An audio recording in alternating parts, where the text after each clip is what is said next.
Friends, কেমন আছো? দেখো, দুপুর দুপুর খাওয়া দাওয়ার পর বেরিয়ে পড়লাম স্টেশনে বাড়ি যাওয়ার উদ্দেশ্যে। তো আজকে সেই দিন আমাদের ফিরে যাওয়ার পালা। আর স্টেশনে এসে দেখি প্রচুর ভিড়, আর এখনও অবধি ওয়েটিংয়ে টিকিট সবার। আমরা এসিতে তো টিকিট পাইনি, স্লিপারে টিকিট পেয়েছি।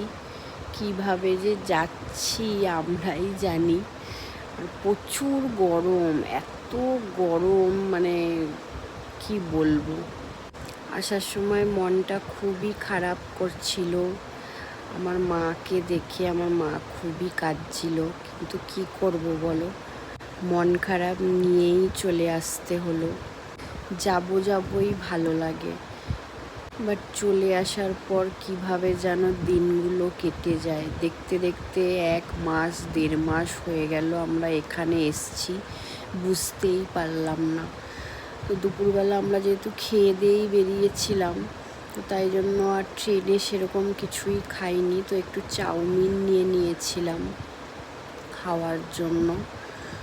আর ট্রেনের খাবার সেইভাবে খেতেও একটা ভালো লাগে না, খুবই জঘন্য খাবার হয়, বলার কথাই নয়।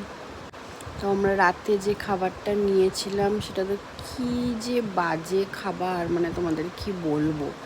তো আমি কোনোদিন যদিও নিইনি ট্রেন থেকে খাবার সেই রকমভাবে, তো এইবারে নিয়েছিলাম, মানে কোনো টেস্টই নেই। হলুদের গন্ধ ডালের মধ্যে, তরকারিতে নুন, মানে কীরকম যেন একটা খেতে, মানে যা হোক একটা বানিয়ে দিয়েছে এইরকম টাইপের আর কি।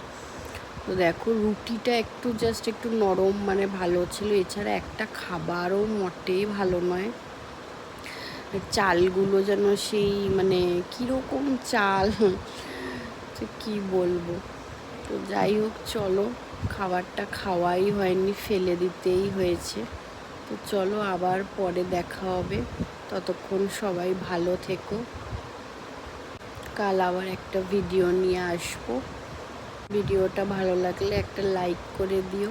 বাই।